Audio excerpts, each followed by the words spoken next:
So after my last video, I thought a practical demonstration of the temperature issues that I'm talking about might actually be useful. It's all very well me saying one thing, but actually showing it is a little bit different.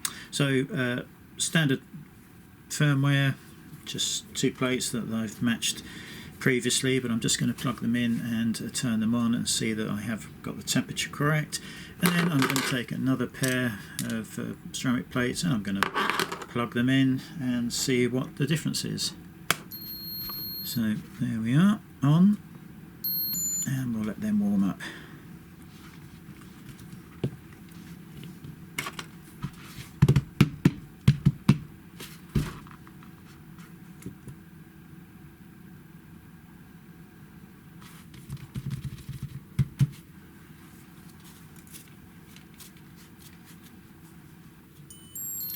Now ideally you should be checking each side, allow it 30 seconds to a minute to heat up, and I use some silicone, and I just put the meter on one side and you'll see it's probably low at the moment, but that will warm up over the next few minutes. If we clamp together, we have got pretty much bang on the correct temperature. Hopefully you can see that. Oh, can you? So hard to get this just right. Hopefully you can see that. 185, 186, absolutely spot on. So I am now going to just power these down.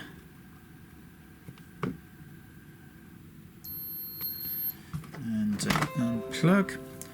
And we're going to do non-switch side at the bottom and switch side. I'm going to place that up there so we can put these back in a minute. And now I'm just going to put the switch side from that pair, so I know where to go, into the switch side this side, like so, and the non-switch side from that board into this one. So now we have got completely random plates in there. No idea what the value is. It could be miles out, it could be spot on, but let's see.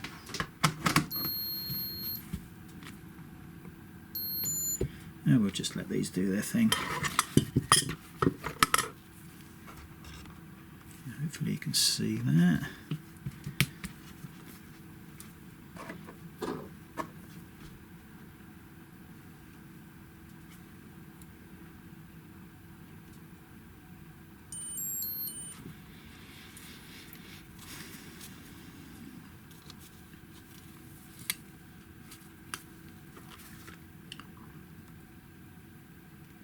Yeah, and now you can see in this particular case the temperature is a little bit too low. 168, so that's not going to be doing the job.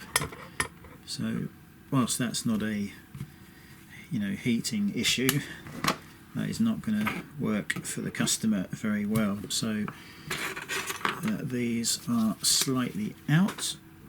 And what I'm going to do now, which is hot, let's just pop these back into this one that they're matched to. Actually, I'm going to chuck in a completely random wide element into here, and we'll do it again, see what happens. These push fit connections tend to open up and become loose, so you will need to retension these if you're swapping elements.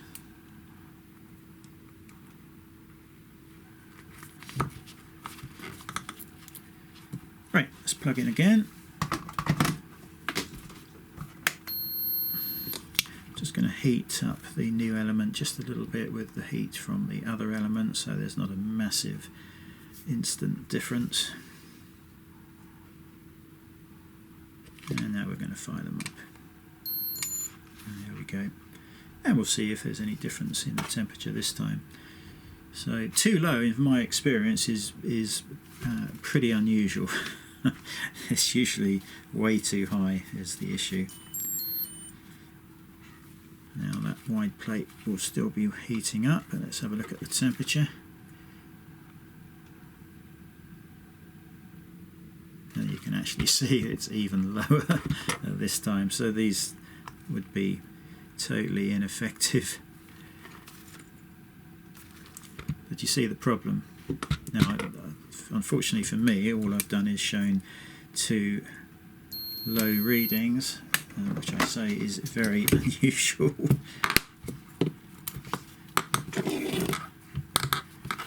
But you're going to have to trust me. It is more often than not to see much higher temperatures. I'm going to have to let that cool down a bit. It's just too hot. Right, so hopefully you have seen what I'm talking about. You cannot just sling in any old element, whether it's new or used, and expect to get away with it. You will have to try a number. Great if you've, like me, you have a drawer full of dozens of them, or you can reprogram the chip, or you know how else to adjust the temperatures. I should have got more ready, and we could have gone and found a one that was too high.